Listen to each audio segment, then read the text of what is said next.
दोस्तों, पिछले पार्ट में आपने देखा था कि कैसे माखन सिंह काका ने गांव का मशहूर मुकाबला कौन बनेगा नंबर 1 रसोइया जीत लिया था।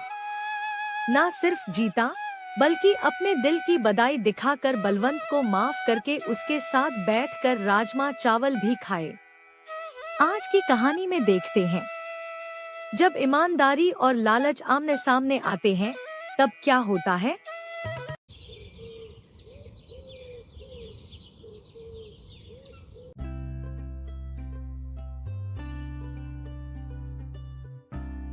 काका, कसम से आपके राजमा चावल का तो पूरे पंजाब में कोई मुकाबला ही नहीं। हाँ काका, आप चाहो तो शहर जाकर बड़े बड़े मुकाबले भी जीत सकते होए, जैसा पिछला वाला जीता था।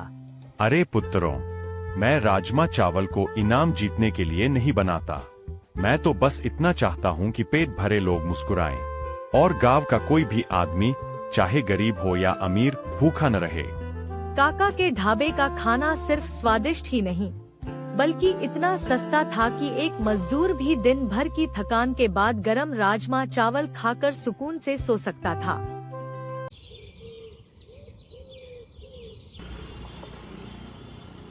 अगले दिन शहर से एक अमीर आदमी आता है, आंखों में पैसा और दिमाग में फायदा। तुम ही हो माखन सिंह? हाँ जी, मैं ही हूँ। कहिए, कैसे आना हुआ? मैं शहर से आया हूँ। आपके ढाबे की जगह पर एक बड़ा रेस्टोरेंट खोलना चाहता हूँ। आप बस ढाबा बेच दीजिए और बदले में इतना पैसा मिलेगा कि आप जिंदगी भर काम ना भी करोगे तो भी आराम से खा पाओगे। साहब, ये ढाबा मेरी रोजी रोटी है और सिर्फ मेरी नहीं, पूरे गांव की भूख का सहारा है। मैं इसे ना बेच सकता हूँ, ना छोड़ सकता हूँ। मक्खन सिंह काका ने साफ मना कर दिया, लेकिन शहर से आया वो अमीर आदमी इतना आसानी से हार मानने वाला नहीं था।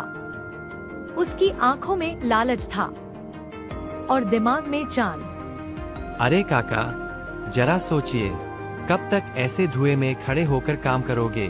आपकी उम्र भी हो गई है। आराम करो, एसी कमरे में बैठो, चाय पियो। पुत्र, मेरे लिए आराम वो नहीं है जो एसी में मिले।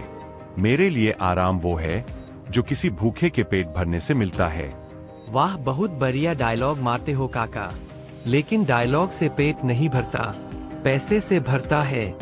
पेट पैसे से भरता है, पर आत्मा सिर्फ ईमानदारी से। अमीर आदमी मन ही मन। इस बूढ़े को सीधा रास्ता समझ नहीं आएगा, अब टेढ़ा रास्ता अपनाना पड़ेगा। अमीर आदमी वहाँ से चला जाता है।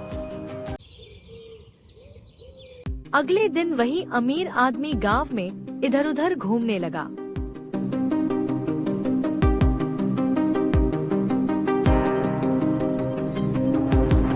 अरे भाई, काका अब हमारे साथ मिलकर ढाबे का रेट बढ़ाने वाले हैं। जितने राजमा चावल खाने हैं खा लो। क्या काका ऐसा कर सकते हैं? हाँ भाई, अब राजमा चावल 50 का नहीं 150 का मिलेगा। अरे ये तो गलत है, काका तो गरीबों का सहारा थे। शाम तक ये बात आग की तरह फैल गई। लोगों के दिल में शक बैठ गया। काका, ये क्या सुन रहे हैं? हम आप दाम बढ़ाने वाले हो। किसने कहा ये सब? शहर से आया अमीर आदमी यही बोल रहा है। पुत्रों, मैंने कभी झूठ बोला है? मैंने कभी किसी को भूखा लौटाया है? काका झूठ नहीं बोलते। भीड़ थोड़ी शांत होती है। अगर कभी मेरे हाथ से कोई गलत काम हो जाए तो उस दिन ये ढाबा खुद जला देना, पर मेरे नाम पर झूठ मत भरो।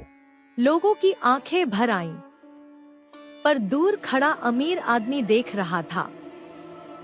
जब अफवाह का खेल फेल हो गया तो अमीर आदमी ने और गंदी चाल चली। उसने एक मिलावटी मसाले वाला बुलाया। साहब, क्या करना है? रात को चुपके से काका के ढाबे में ये खराब मसाले रख देना। सुबह जब खाना बनेगा लोग बीमार पड़ेंगे और बदनाम होगा काका। रात को मसाले वाला काका के ढाबे पर आता है।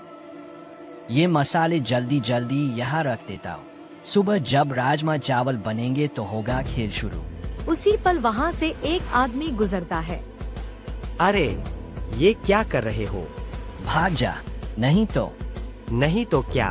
तू मसालों में कुछ मिला रहा है, अभी रुक। आदमी काका के पास जाता है।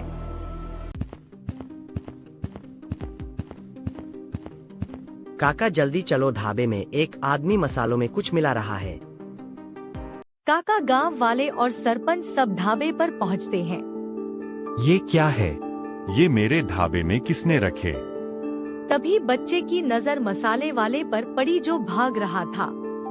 काका वो देखो, वो आदमी भाग रहा है।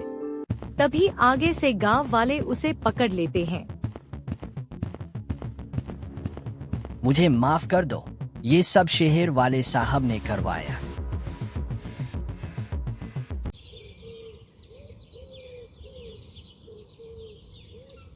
अगले दिन गांव की पंचायत बैठती है। माखन सिंह काका पर झूठा इल्जाम लगाया गया और गांव का नाम खराब करने की कोशिश हुई। तुम लोग मेरा क्या बिगाड़ लोगे? साहब, तुम पैसा लेकर आए थे, पर हम यहाँ इज्जत लेकर जीते हैं। फैसला ये है, तुम गांव में कदम नहीं रखोगे और जो नुकसान हुआ है उसकी भरपाई भी करोगे। मैं हार गया काका, आपसे नहीं, आपकी ईमानदारी से।